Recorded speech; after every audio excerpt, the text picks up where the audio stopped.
আমরা দুইটা জিনিস সর্বোচ্চ মাথায় রাখার চেষ্টা করি সবসময় এবং করেছি। প্রথমত, পরিশ্রমে কোনো প্রকার ঘাটতি রাখবো না, প্রত্যেকের কাছে যাব।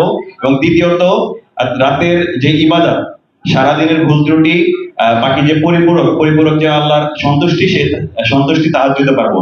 আমরা আশা রাখি আমরা যদি এই দুইটা জিনিস ভালোভাবে রাখতে পারি, ইনশাল্লাহ শুধুমাত্র এই ছাত্র সংসদ নির্বাচন নয়, আগামীতে যে জাতীয় নির্বাচন রয়েছে সেই জাতীয় নির্বাচন ইসলামের হবে। বিশ্ববিদ্যালয়ের শিক্ষার্থীরাও এখন ইসলামকে চায়, সারা দেশের মানুষ এখন ইসলামকে চায়। সুতরাং আমাদের উচিত এই জায়গাটা ঠিক রাখা। এবং সবচেয়ে গুরুত্বপূর্ণ যেটা, ছাত্র সংসদ নির্বাচনগুলোর অভিজ্ঞতা থেকে, যে আমাদেরকে অনেক ফাঁদ পাতা হয়েছে, অনেক ষড়যন্ত্র করা হয়েছে, অনেক ফাঁদ পাতা হয়েছে আমাদেরকে উত্তেজিত করার, আমাদের ভুল করার। কিন্তু এই ভুলগুলো যদি আমরা এড়াতে পারি, শুধুমাত্র ছাত্র সংসদ নয়, জাতীয় নির্বাচনের জায়গাগুলোতেও ইনশাল্লাহ আগামী দিন আমাদের সম্ভাবনা রয়েছে। ছোট্ট একটা পরামর্শ দেব, সেটা হলো অনলাইন কেন্দ্রিক একটা তরুণদের একটা বিশাল সংখ্যা রয়েছে যারা ভোটে খুবই ইনফ্লুয়েন্সিং একটা ক্যারেক্টার রোল প্লে করেন। সেটা শুধুমাত্র বিশ্ববিদ্যালয়গুলোতে নয়, জাতীয় নির্বাচনেও।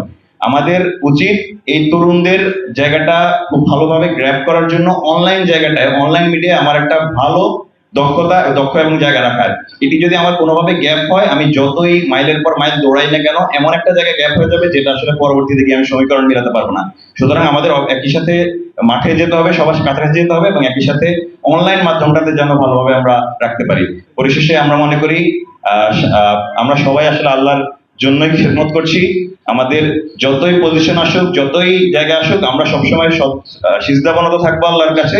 আমরা কখনোই আসমান ঊর্ধ্বমুখী হব না। ইনশাআল্লাহ বিজয় আমাদেরই হবে, এবং বিজয় অবশ্যই ইসলামেরই হবে। আল্লাহ আমাদের সেই বিজয় দেখার তৌফিক দান করুন।